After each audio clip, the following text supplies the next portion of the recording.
Eu estava justamente pensando, né, em que poderia compartilhar e, obviamente, veio um texto na minha mente, que é o texto que mais creio que se utiliza para falar sobre a juventude e a igreja, né? 1 João 2,14. Eu vos escrevi, pais, porque já conhecestes aquele que é desde o princípio.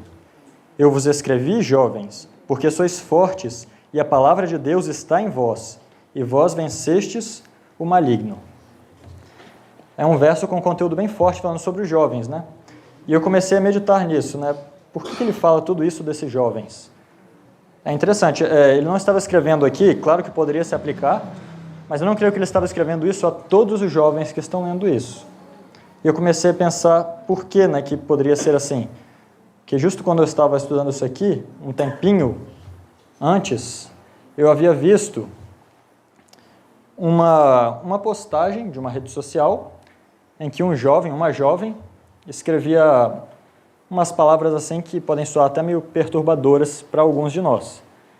Inclusive, ela pôs na sua maneira de se expressar juvenil, eu vou colocar aqui, mas não tem nada que possa ofender os olhos, né? Mas vamos ver só o que essa jovem disse. Na adolescência, ou você descobre que é homossexual ou bissexual, ou vira um alcoólatra, ou um maconheiro, ou entra em depressão, ou desenvolve ansiedade. Olha só o pensamento dessa jovem. Quando eu li isso, eu fiquei bem chocado com o que eu vi, né? Justamente eu tinha que estudar como animar os jovens, e então eu vejo uma jovem escrevendo isso numa rede social. Eu acho que não era uma jovem da igreja, né? Creio que não, espero que não. Espero que nenhum de nosso meio esteja assim, amém? Espero que nenhum de nós esteja assim. Porém, nós não podemos negar de que isso aqui é algo exclusivo dos mundanos. Ou podemos? Infelizmente, eu creio que todos nós já conhecemos algum jovem que teve pelo menos um desses problemas estando na igreja, conhecendo a mensagem que nós conhecemos e tendo o mesmo Deus que nós temos. Sim ou não? E não é tão raro quanto pode parecer, né? É algo realmente triste, mas é uma verdade. E eu comecei a pensar, mas por que tem essa meio que contradição? Os jovens não são fortes, os jovens vencem o maligno, os jovens têm esse poder todo, mas quando você olha, os mais afetados pela sociedade hoje, mais visivelmente, são justamente os jovens. E eu comecei a pensar, mas por que isso acontece? Estudando um pouquinho mais, encontrei alguns textos que eu gostaria de compartilhar com todos, e vamos avançar juntos então nesse estudo. Vamos abrir primeiramente Provérbios 22:15. Aquele que encontrar pode ler para nós, por favor. Provérbios 22:15. Aqui nós vamos ver onde começa o problema de todo ser humano. Onde começa o problema de todo jovem, que um dia se tornará também um adulto. Mas quem encontrar pode ler, por favor, então? A astúcia está ligada ao coração da criança, mas a vara da disciplina a afastará dela. Aqui, a estultícia, né? A palavra estultícia é um sinônimo de loucura, tolice. E aqui diz que a estultícia está ligada a quem? Ao coração da criança. Aqui fala que a estultícia está ligada ao coração da criança do mundo, da criança que não conhece a Deus. A estultícia está ligada ao coração da criança e a vara da correção afastará dela, não importa qual criança seja onde ela tenha nascido. Infelizmente, nesse mundo de pecado, todos nós nascemos com uma semente de egoísmo dentro de nós. Essa é uma verdade que nenhum de nós pode negar. E a criança tem isso desde que ela nasce. Ela tem essa semente que impulsiona ela para tomar más decisões e pecar. Olhem só o que Ellen White diz, olhem só que forte é isso. Está em Review and Herald, volume 6, de novembro de 1854. Diz assim: as crianças são presas legítimas do inimigo, porque não são súditos da graça, não experimentaram o poder purificador do sangue de Jesus, e os anjos maus têm acesso a essas crianças. Olhem só que forte que é isso, né? Os anjos maus têm acesso a quais? Essas crianças, quando fala essas, fala de quais? Quais são essas crianças? Todas. Não teve uma exceção aqui. Está falando de todas, as crianças. Os anjos maus têm acesso a elas. Agora, como seria o único jeito de evitar os problemas? Os pais têm um grande trabalho a fazer neste assunto, corrigindo e subjugando os filhos. então trazendo-os a Deus e reclamando sua bênção sobre eles. Pelos esforços fiéis e incansáveis dos pais e pela bênção e graça rogadas de Deus sobre os filhos, o poder dos anjos maus será quebrado. Amém? Amém. Deus nos deu um escape, nos deu uma maneira de escapar dessa herança, uma herança maldita que recebemos ao nascer em um mundo cheio de pecado. Mas, me digam, quantas crianças têm pais que agem dessa maneira? Mesmo dentro da nossa igreja. Quantas crianças têm esse privilégio? Realmente, infelizmente, poucas são as crianças que têm esse tipo de cuidado, esse tipo de educação na sua infância. E poucos são os pais que têm consciência dessas coisas, de que os seus filhos são egoístas desde pequenos e que tem que ser corrigido aquilo antes que aquilo amadureça. Porque quando, não sei se vocês já ouviram falar essa frase, né, mas um pau, quando ele cresce torto, ele vai terminar como? O único momento em que nós podemos guiar o crescimento de uma árvore é quando ela é pequena, certo? Vamos continuar, vamos ver o que acontece então com essas crianças. Qual é a esperança das crianças que não têm pais assim? Continuando ainda em Conselho sobre Educação, confirmando o anterior, as crianças devem ser de tal modo exercitadas e educadas que possam esperar tentações e contar com dificuldades e perigos. Ou seja, os pais, ao ensinar as crianças, eles têm que estar ensinando elas justamente a resistir a tentações, desde que elas começam a aprender. Desde que elas estão começando os seus primeiros passos, elas devem aprender e esperar por tentações, porque elas com certeza virão. Certo? Foi só confirmando um pouquinho mais do que lemos anteriormente. Ainda Conselho sobre Educação, na página 35, diz o seguinte: é estudado o esforço de Satanás manter os jovens aonde? No pecado. Não é levar simplesmente, é manter, porque ele sabe que todos precisamos sair disso. Quantos aqui nunca estiveram ou talvez estejamos no meio disso, do pecado? Mas qual é o intuito de Satanás então? É nos manter no pecado. Por quê? Pois assim está mais seguro em relação ao homem. Interessante, né? Todo jovem vai se tornar o quê um dia? Isso no sentido genérico, não falando de mulher ou homem, mas no sentido genérico, todo jovem se torna um homem, um adulto, certo? E seus esforços, os de Satanás, são especialmente dirigidos contra todos os que estão colocados em posição favorável para receber a luz do céu. Quantos de nós aqui estamos em posição favorável para receber a luz do céu? Só o fato de estarmos aqui mostra isso, né? Nós estamos em uma posição muito favorável. Então, cada um de nós pode esperar, porque os esforços de Satanás são especialmente dirigidos a você e a mim, que estamos em condição favorável de receber essa luz do céu. Agora eu me pergunto, por que Satanás foca tanto nos jovens? Se ele já, infelizmente, quando nós olhamos para a sociedade, nós vemos que a maioria dos jovens já estão 100% perdidos. Qual é a motivação dele, né? Agora vamos voltar um pouquinho a pensar no que nós lemos em 1 João. Os jovens de lá tinham algumas características, certo? Vamos ler mais uma vez lá, antes de abrir Salmos, vamos a 1 João outra vez. 1 João 2, 2,14. A partir da parte que fala só dos jovens, ok? Eu vos escrevi, jovens, porque sois fortes. Porque sois fortes. Certo? Esses jovens eram fortes, esses para quem ele estava escrevendo, certo? Ele disse isso. E a palavra de Deus está em vós, e já vencestes o maligno. O que é vencer o maligno? Quando nós falamos de vencer, significa que tem o quê? Antes de que alguém vença, o que tem que estar havendo? Uma luta, certo? E qual é a luta de Satanás contra nós? Nos fazer cair em tentação, nos fazer pecar. Mas esses jovens, eles eram fortes porque eles venceram Satanás através do quê? O que está escrito no meio? Entre vencer o inimigo, a palavra de Deus estava neles. Isso é uma coisa que todo e qualquer jovem precisa. Tenha recebido ele aquela instrução dos pais no começo ou não. O jovem que não mantém a palavra de Deus no seu coração, ele inevitavelmente ele vai cair. E não vai se enquadrar nesse verso. Viram que esse verso não se aplica a todos os jovens? Esse verso João escreveu para os jovens que estavam fiéis na igreja da sua época, e que eles tinham a palavra neles, e essa palavra, assim como Jesus usou a palavra para vencer as tentações, assim esses jovens também estavam capacitados para isso, porque a palavra de Deus nos capacita para isso, certo? Muito bem. E Salmo 119, 11, eu creio que todos deveríamos saber de cor, né? Alguém sabe o que diz? Escondi a tua palavra no meu coração para não pecar contra ti. Então, qual é a única maneira de não cair em tentação? Esconder a palavra. Será que é decorar a palavra de Deus? Não. Eu sei o verso, Salmo 119, 11, agora não vou mais cair em tentação. Será que é decorar versos? Nós vamos ver mais para frente que tudo aquilo que Deus pede para nós guardarmos no coração é de uma maneira profunda, que faça com que nós tomemos atitudes. Não é uma maneira milagrosa que do nada eu paro de pecar ou alguma coisa assim. Certo? Vamos então continuar. Nós vimos até agora então que os jovens, eles precisam de quê?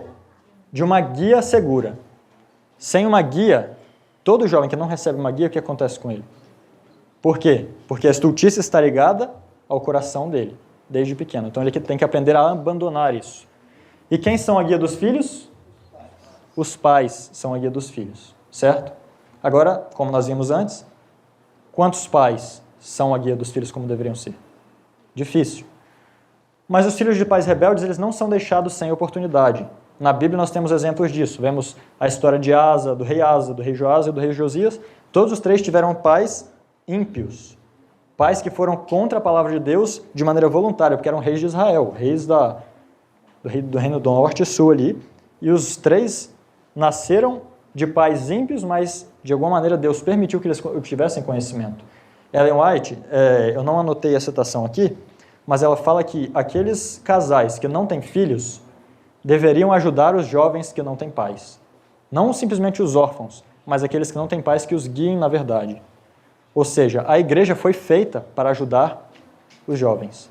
Todos deveriam se empenhar nessa obra. Ellen White, ela tem uma outra citação que eu não coloquei aqui também, por não ficar muito extenso, em que ela diz: se todos nos compenetrássemos da terrível condição em que se encontram nossos jovens, se os adultos se compenetrassem disso e do trabalho que eles têm para ajudá-los. Certo? Mas vamos continuar então olhando os resultados da educação ou não. O que pode mudar para nós? Aqui estamos falando de jovens que receberam toda essa educação como Deus gostaria que recebessem, e mesmo esses jovens, eles tendo toda essa educação da maneira que foi recebida, aprendendo tudo certinho, sabendo como evitar a tentação, vamos ler isso aqui. Uma salvaguarda removida da consciência, a condescendência com um só mau hábito. A condescendência com um só mau hábito, uma única negligência das altas reivindicações do dever, pode ser o princípio de um procedimento de engano que vos passará para as fileiras daqueles que servem a quem? Então, mesmo que os pais tenham tirado o filho das mãos de Satanás, se por um momento ele se afasta das salvaguardas, da segurança que ele tinha na sua mente e quebra a sua consciência, quebra a lei da sua consciência, ele está se expondo a voltar a quê? A ser um servo do inimigo novamente. Olhem que grave é isso aqui, né? Enquanto estáis todo o tempo professando amar a Deus e sua causa, ou seja, isso vai acontecer enquanto professam estar amando a Deus, um momento de reflexão, um passo errado, pode volver toda a corrente de vossa vida para a direção errada. Se todos entendêssemos isso, né? Quantos aqui conhecendo devem pensar, né? Creio que todos pensam assim: e se fossem uns anos atrás eu não teria feito aquilo. Quantos de nós já não pensamos isso, né? Infelizmente hoje é tarde. Mas quantos de nós, se pudéssemos entender esse texto, evitaríamos tanto de falar isso depois, né? Se nós usássemos realmente esse texto aqui, se nós entendêssemos e aplicássemos ele. É um texto bem forte. Porém, nós estamos falando justamente da dificuldade que o jovem tem em fazer isso. Então vamos continuar para ver como o jovem consegue vencer isso, certo? Não vamos deixar desesperados a ninguém.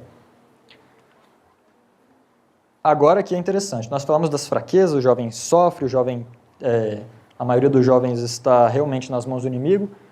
Porém, vamos ler isso aqui. É obra especial de Satanás nesses últimos dias tomar posse da mente dos jovens. Obra especial dele. Corromper os pensamentos e inflamar as paixões, porque ele sabe que assim fazendo pode levar a ações impuras, e assim se tornarão vis todas as nobres faculdades da mente. Ele poderá dirigi-las para quê? Satisfazer os seus próprios propósitos. Então Satanás quer que os jovens trabalhem com ele. Não é simplesmente que ele quer que os jovens se acabem, ele quer os jovens do lado dele. Ou seja, os jovens realmente eles têm um poder. Os jovens têm uma força. Na minha opinião, eu creio que a maior força de um jovem está justamente na capacidade que nós temos de construir. Certo? Imaginemos uma casa. Quando é mais fácil nós consertarmos uma parede que ficou empenada? Depois que a obra está pronta ou enquanto ainda está começando? Obviamente, é muito mais fácil você derrubar uma parede e começar de novo quando ela ainda está sendo levantada. Agora, o tempo, isso é meio que uma lei da natureza. Quanto mais o tempo passa, mais firmes ficam os hábitos, mais firmes ficam as ideias que nós temos, cada vez mais firmes elas ficam na mente, mais difícil é nós tirarmos isso. E Satanás sabe, como nós vimos anteriormente, que se ele consegue a mente dos jovens, ele está mais seguro em relação a quem? Ao homem, porque ele sabe que aquele jovem vai se tornar um homem e de acordo com que ele tenha sido guiado quando é novo, ele pode se tornar um homem para Deus ou um homem para ele mesmo, para Satanás. E Satanás, ele quer jovens por causa disso. Continuamos aqui então. Agora eu gostaria de que então observássemos algumas histórias, duas especificamente, de, como disse ali, nobres testemunhas, né? A decisão de Daniel. Esse será o primeiro que nós vamos estudar. Como foi que Daniel conseguiu, depois de ser retirado de sua terra, olha só, nós vimos o que a menina falou no começo lá, né? Quem poderia ter entrado em depressão se não Daniel? Que saiu, ele era um nobre na sua terra, foi levado como cativo para outra terra, para ter que aprender tudo o contrário do que ele tinha aprendido, com risco de morte se não fizesse o contrário. Quem poderia ter entrado em ansiedade e depressão mais do que Daniel? Mas o que aconteceu com ele? Vamos lá, vamos abrir em Daniel capítulo 1. Diz aqui, do verso 1 até o 6, até o 7, na verdade, está falando sobre a chegada deles, sobre quem é cuidar deles, de Daniel e dos seus amigos. E o verso, o verso 5 diz o seguinte: o rei determinou para eles uma provisão diária de alimento do rei e do vinho que ele bebia. Assim seriam alimentados por 3 anos, para que no fim desses pudessem estar diante do rei. Eu não sei se é fácil para nós imaginarmos isso, mas imaginemos que nós estamos na presença de um rei. Vamos trabalhar para um rei agora. Um rei muito rico e que esse rei resolve pôr tudo que ele tem para ele à nossa disposição também. Nós vamos ter direito a usar tudo isso. E se não fizermos isso, estamos em risco de morrer. Qual é o mais fácil nós aceitarmos? Óbvio, né? Creio que o mais fácil é que nós cedamos os nossos princípios. Porém, Daniel, ele não simplesmente falou, não, acho que eu vou tentar fazer o... Não. Ele não disse que ia tentar vencer a tentação. Olha só o que Daniel fez. Verso 8. Porém, Daniel propôs em seu coração que não se contaminaria com a porção do alimento do rei, nem com o vinho que ele bebia. Então pediu ao príncipe dos eunucos que ele não se contaminasse. Olhem as palavras que são usadas. Daniel propôs em seu coração. Quando nós propomos algo, irmãos, em nosso coração, quão profundo é isso? Nós acabamos de ver que a palavra de Deus deveria estar fundamentada onde? No nosso coração. Deus quer guardar suas leis no nosso coração. E é de lá que saem as verdadeiras decisões que mudam o rumo da nossa vida. Daniel propôs em seu coração não se contaminar. E Daniel se contaminou? Não.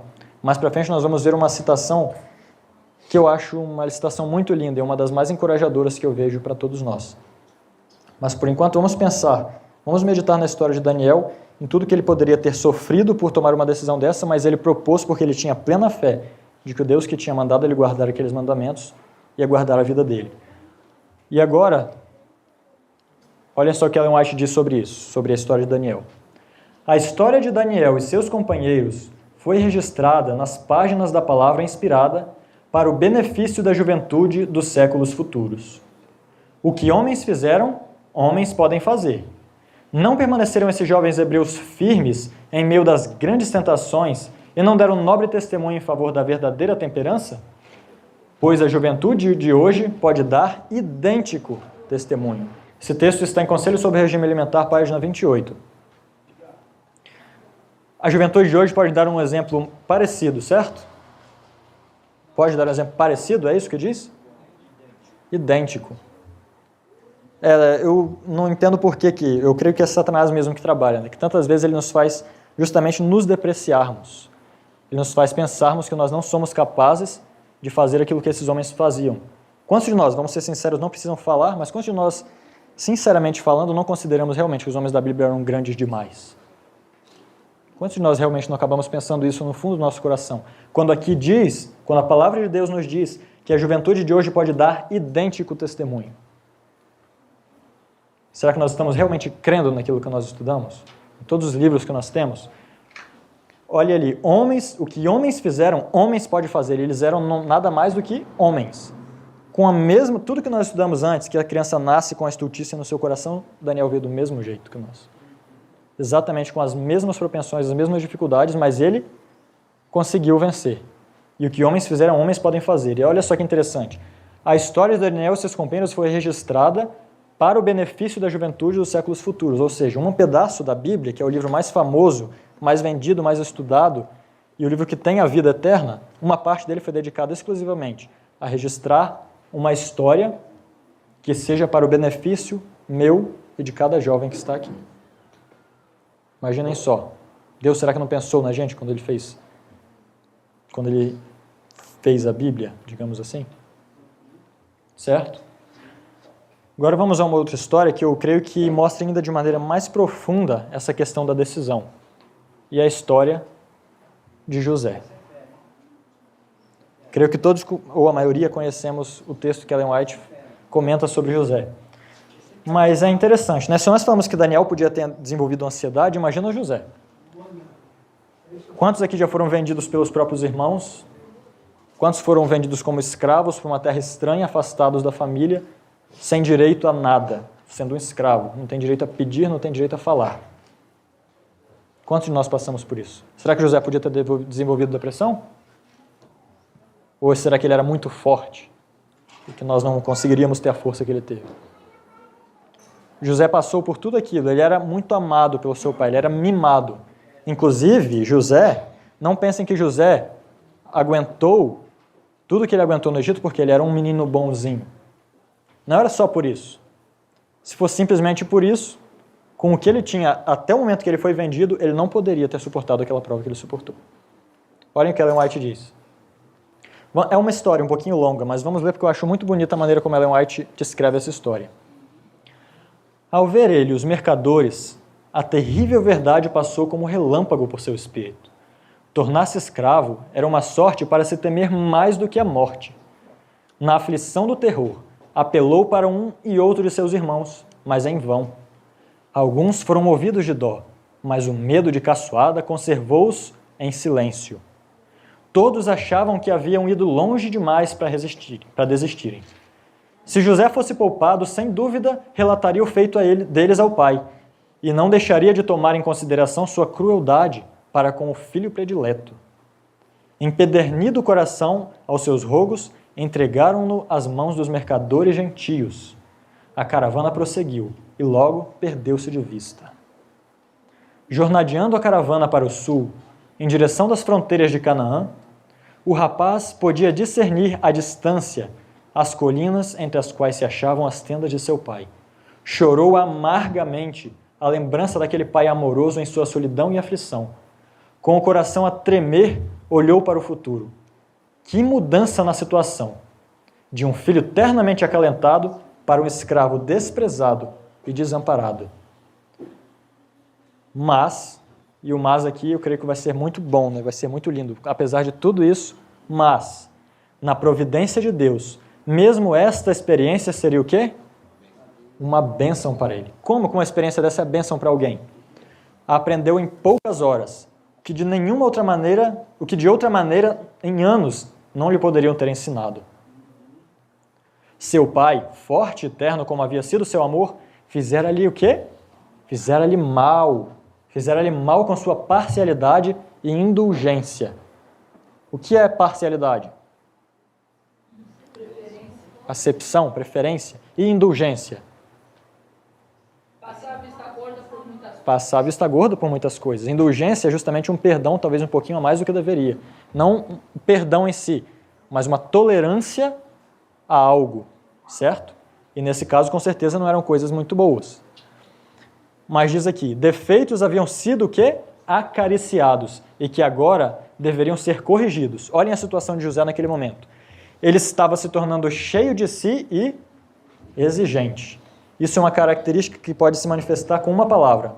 Que palavra nós podemos definir isso? Egoísmo. José estava se tornando um menino egoísta, devido ao trato do seu pai. Estava se tornando um menino egoísta e exigente. Mas, então, seus pensamentos volveram para o Deus de seu pai. Contaram-lhe a respeito das promessas do Senhor a Jacó e como elas tinham se cumprido. E agora essa parte é uma das mais emocionantes, eu creio, né? Que diz assim: sua alma fremiu. Sua alma, eu não sei o que significa fremer, talvez seja um tremer mesmo, né? Sua alma fremiu ante a elevada resolução de mostrar-se fiel a Deus, de agir em todas as circunstâncias como convinha a um súdito de onde? Do reino do céu. Olhem só isso. Sua alma fremiu aqui. Tem alguma coisa, alguma relação com o que nós vimos na história de Daniel? Daniel propôs em seu coração algo que saiu realmente de dentro dele. Uma decisão que fez, no caso de José, diz que fez fremir toda a sua alma. Sua alma fremiu ante a elevada resolução. Ou seja, ele já havia o quê? Resolvido. Ele tinha tomado uma decisão. E aquela decisão ia ser se mostrar fiel, agir em todas as circunstâncias como convinha a um súdito do reino do céu. Não precisam responder, mas quantos de nós já passamos uma experiência assim? Talvez alguém já tenha passado, talvez até já tenha esquecido.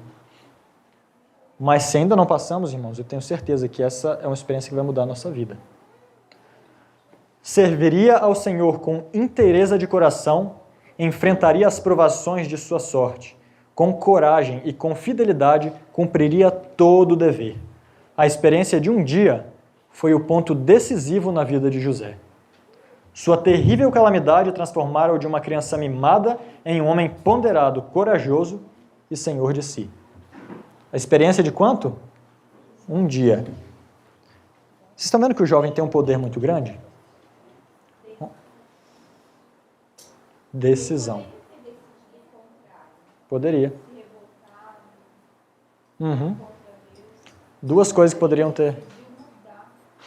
Exatamente. Duas coisas que poderiam ter levado José ao caminho talvez que não fosse o que Deus queria para ele, seria realmente ou decidir pelo errado ou se manter numa dúvida.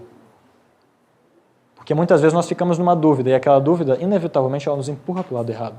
Porque a estultícia está ligada ao nosso coração. Agora, o poder da decisão que cada um de nós tem, o poder da decisão é algo grandioso. É um direito que nós temos de um poder que Satanás não tem como controlar. Quando você decide, quando eu decido, se nós estamos em harmonia com Deus, Satanás perde o poder sobre a nossa vida. Amém? E aqui um texto de Ellen White falando justamente sobre a vontade. E olhem que forte é esse texto, gente. Os seres celestiais cooperarão com o agente humano que procura com fé decidida a perfeição de caráter que se manifesta na ação perfeita. A todo que se empenha nessa obra, Cristo diz: eu estou à sua destra para te auxiliar. Agora, olhem isso. Colaborando a vontade do homem com a de Deus, ela se torna... O que significa onipotência, irmãos? Que tem o poder de fazer o quê? Qualquer coisa, desde que esteja a vontade do homem com a vontade de Deus. Tudo que Deus quer que nós façamos, nós temos todo o poder para fazer. Amém? Irmãos, lembremos disso a cada vez que vier uma prova para nós. Cada vez que... Porque todos nós, eu creio que já tomamos, se alguém aqui ainda não, eu espero que depois de estudar essas histórias possa tomar essa decisão. Mas aqueles que tomaram uma decisão de servir a Deus e sofrem com a tentação, lembrem-se de que você é onipotente com a vontade de Deus. Deus não quer que você peque. Você acha que Ele não vai te dar o poder para isso? Cristo diz assim: estou à tua destra para te auxiliar. Os seres celestiais cooperarão com a gente humana. Ou seja, tudo que nós precisamos nós vamos ter. Os anjos, Cristo mesmo está nos auxiliando. Então, quando nós formos tentados a mentir e pensarmos realmente, nossa, se eu não contar essa mentira, a situação vai ficar feia, vai ficar difícil. Alguém vai se constranger. Pensamos mil coisas, né? Porém, nós não pensamos que o Deus que quer que nós façamos o correto, Ele vai estar lá para nos ajudar. Certo? E com tantas outras coisas, o jovem, a maioria dos problemas do jovem é com relacionamento, né? A maioria dos problemas, porque Ellen White fala que o mal desse século, que Satanás tem usado para com os jovens, e uma das principais tentações que assaltam os jovens nas cidades é o amor aos prazeres e à sensualidade. Então, quando sentirmos uma grande tentação nesse ponto, que possamos realmente, se não sentirmos que temos forças, nos ajoelhar e dizer: Senhor, eu quero tomar essa decisão. Eu vou tomar essa decisão, assim como José tomou essa decisão. E se nós tomamos ela de coração, creio que nós também vamos sentir tremer a nossa alma com o poder que Deus vai nos enviar para vencer essa tentação. Tudo que deve ser feito a seu mando pode ser cumprido por seu poder. Todas as suas ordens, as de Deus, são promessas habilitadoras. Então, cada mandamento de Deus é o quê? Promessa. Uma promessa é o quê? Não é simplesmente uma promessa habilitadora, uma promessa que nos dá capacidade, nos dá poder, nos dá força. Amém? Agora olhem só isso aqui. Quando Satanás fica alerta, ele sabe que qualquer movimento da parte deles, dos jovens, para entrar em contato com Deus, dar-lhes-á poder para resistir a seus enganos. Cada contato que nós temos com Deus nos dá poder. Os que se sentem à vontade em seus pecados estão salvos sob a sua bandeira, bandeira de Satanás. Para que vou me preocupar com eles? Satanás pensa, né? Mas tão logo se fazem esforços para quebrar o seu poder, sua ira é despertada e ele começa com ardor sua obra de obstar, se possível, o propósito de Deus. E quantas vezes nós precisamos fraquejar para que ele possa falhar o propósito de Deus na nossa vida? Quantas vezes será? Não necessariamente se nós erramos uma vez isso vai acontecer, mas nós lemos aqui que nós não podemos prever as consequências de um único ato errado. Uma única vez que nós quebramos a nossa consciência, uma única vez que nós vamos contra a vontade de Deus, nós não sabemos todo o resultado que isso pode ter na nossa vida, como isso pode destruir todo o plano, todo o propósito de Deus para nós, certo? É uma coisa muito importante, uma coisa muito grande a se pensar. E agora isso aqui, porém, nos traz um pouquinho de conforto, né? Porque nós poderíamos acabar pensando, então, se eu pecar, meu irmão, acabou. Se eu errar uma vez, já era. E é o mais normal. Quando o jovem ou o adulto, ou qualquer um de nós, erra uma vez, é muito normal que venha sobre nós, em vez de uma vontade de pedir perdão a Deus, nos vem o quê? Um desânimo, cair de novo, mais uma vez, não tem como, não tem jeito, não vou conseguir. Lemos isso aqui, irmãos. O caráter não é obra do acaso. Vocês acham que José, só porque ele tomou aquela decisão, já tinha o caráter dele formado? Ele tomou uma decisão e a partir dele ele ia começar a aprender. O caráter não é obra do acaso, não é determinado por uma explosão de temperamento ou um passo dado em direção errada. É a repetição dos atos que dá origem a um hábito, moldando o caráter para o bem ou para o mal. Então, para nós formarmos um bom caráter, nós precisamos formar bons hábitos. Os hábitos são formados como? Como que nós formamos os hábitos? Repetição, repetição. Sempre buscando repetir, até que nós consigamos manter aquilo. Aquilo se forma um hábito que faz parte do nosso caráter. Ou seja, não levemos isso em consideração para que nós nos sintamos à vontade para pecar. Mas Deus sabe que uma explosão de temperamento não significa que o seu caráter é mau. Uma explosão de temperamento te mostra que você tem que fortalecer aquele ponto. Porém, são os hábitos que formam o nosso caráter. Então, nós devemos nos esforçar hoje para formar o quê? Bons hábitos. Em vez de pensarmos justamente, mas um pecadinho Deus não vai levar em consideração, não. Vamos levar ao contrário. Cada errinho é mais difícil para mim conseguir construir aquele hábito. Então, a cada oportunidade que nós tenhamos, exercitemos o poder da decisão que Deus nos deu. Se com as coisas pequenas nós fazemos isso, diz a Bíblia que quem é fiel com as coisas pequenas vai ser fiel também com as coisas grandes. Continua dizendo, um caráter reto não se forma senão por meio de perseverante, incansável esforço, pelo aproveitamento de todo o talento e aptidão que nos foram concedidos para a glória de Deus. Em vez de agir assim, muitos se permitem flutuar ao sabor dos impulsos ou circunstâncias. Não por carência de habilidades, mas porque não compreendem que Deus requer que, como jovens, procedam da melhor maneira. Certo? Então, todos nós aqui, creio que temos habilidades, não temos carência de habilidades. Deus sabe o que nós podemos e o que não podemos fazer. E Deus nos dá a habilidade para fazer o que precisamos fazer. Mas que lembremos sempre disso, irmãos. Nós acabamos de ver hoje na lição, né, que aquilo que nós vamos levar para o céu é um caráter. E que nós construímos esse caráter todos os dias. E é muito importante o jovem, cada jovem, lembrar muito do que foi dito aqui sobre...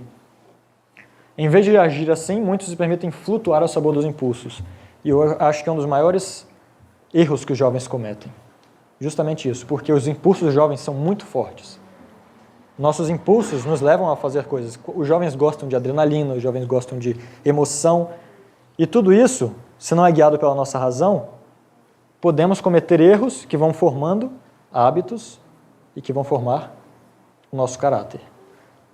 Então que nós nos acostumemos sempre a pedir a Deus, Senhor, dá-me discernimento para ver a Tua vontade, mesmo através dos meus sentimentos impuros, meus sentimentos maus.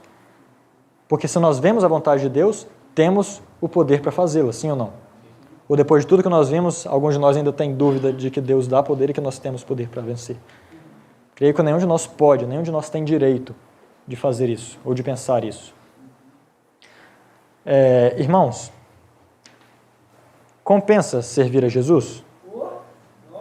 Será que compensa? Com certeza, mano. Vamos olhar a história de José e Daniel. O que vocês acham? Daniel foi levado cativo e, devido a servir a Deus, o que aconteceu com ele? Se tornou um dos principais homens da maior nação do mundo. O que aconteceu com José? De escravo, ainda foi mais impressionante, porque foi o salto que foi dado, né? José, de escravo, ele virou o quê? O segundo maior homem do mundo na época. Imagina o que é isso? Um servo de Deus nessa posição? Eu creio que hoje Deus não dá grandes posições a muitos servos de Deus porque eles não estão preparados para receber essa posição. Não têm se preparado para receber essa posição. Mas, irmãos, compensa servir a Jesus. Eu vou dizer pela nossa experiência. O Silverino era um homem do campo, era um menino normal, como outro qualquer. Não tinha grandes aspirações para o futuro, simplesmente ia crescer, trabalhar, estudar, mas eu vivia o momento, certo? Como a maioria dos jovens faz, querendo ou não fazer, acaba sendo inclinado a isso, a viver o momento. Então eu estudava e comecei a ser mal influenciado, apesar de ter recebido uma boa parte daquela educação que nós vimos no começo, e eu não tinha grandes aspirações para o meu futuro. Até que um dia eu tive uma experiência que realmente me fez tomar uma resolução na minha vida. E eu posso dizer que em algum momento da minha vida eu provei aquilo que José provou, de a sua alma fremir, da minha alma, não sei quantos já sentiram isso, mas a minha alma fremir com a decisão que eu tomei. Isso não quer dizer que eu fosse manter aquela decisão, mas aquela decisão eu sei que foi verdadeira. E depois disso, eu resolvi trabalhar como missionário, enquanto Deus permitir, enquanto Deus quiser que eu trabalhe assim. E depois dessa decisão, não convido a todos que se tornem missionários por causa disso, mas de alguém que não tinha propósitos. Eu trabalho com o IAG, com uma instituição que eu me orgulho muito de trabalhar, pelo lindo trabalho que nós fazemos, e que realmente ajuda a humanidade, e Deus ainda me deu gostos que eu nem pedi, nem precisava ter. Em um ano, conheci 5 países diferentes, fiz obras em lugares onde poucos jovens realmente teriam a oportunidade de estar. Não chamo vocês a que pensem nisso, porque onde estava José quando tomou a decisão? Estava dentro de uma gaiola. José não pensou que um dia ele ia ser governador do Egito, falou, não, então vou tomar essa decisão. Mas, irmãos, compensa servir a Jesus? A história de Silverino. Silverino sempre que eu escuto a história dele é muito interessante, eu gosto muito, porque ele era um agricultor, um homem do campo, não sei como era, se também era levado por seus sentimentos onde quer que fosse, para onde a maré estivesse levando, ou se era mais obstinado no mal, seja o que for. Mas, quando nós olhamos para ele hoje, não para exaltá-lo, mas para exaltar a Jesus, porque ele faz transformação na vida das pessoas. O que nós vemos? Não precisam nem expressar. Todos nós sabemos o que pensamos sobre as pessoas. mas todos os que conhecem, aqueles que tomaram decisões realmente por Cristo, veem que não é somente uma decisão que faz bem para mim, não é somente uma decisão que faz bem para Deus e para aqueles que estão ao redor. É uma decisão que para mim mesmo, ela vai trazer efeitos maravilhosos. Maravilhosos. E eu convido a cada um de nós aqui, jovem, tomar decisões profundas. Guardar a palavra de Deus no nosso coração e tomar decisões profundas. E os frutos dela vão ser manifestos na nossa vida. Todos aqueles que olharem para nós vão se admirar, apesar de que o inimigo vai ficar feliz. Obviamente, as lutas deles contra nós vão ser intensas. As lutas do inimigo contra mim, contra cada um de vocês aqui, são lutas intensas, porque vocês estão em posição, nós estamos em posição favorável para quê? Para receber luz do céu. Temos aqui, toda a luz do céu está na nossa mão e nós temos, pelo menos todos dizemos que temos vontade de estudar isso aqui. Todos nós queremos conhecer a Bíblia, todos queremos conhecer a palavra de Deus. E que realmente façamos isso, para que não aconteça como diz a citação ali, que enquanto ainda professamos o nome de Deus, possamos estar, na verdade, indo para o outro lado. Mas, irmãos, eu espero que essa mensagem tenha sido de encorajamento para todos nós mesmos, e que Deus possa nos impressionar cada dia e nos dar realmente a convicção de que nós temos o poder para fazer qualquer coisa que seja da vontade de Deus. Amém?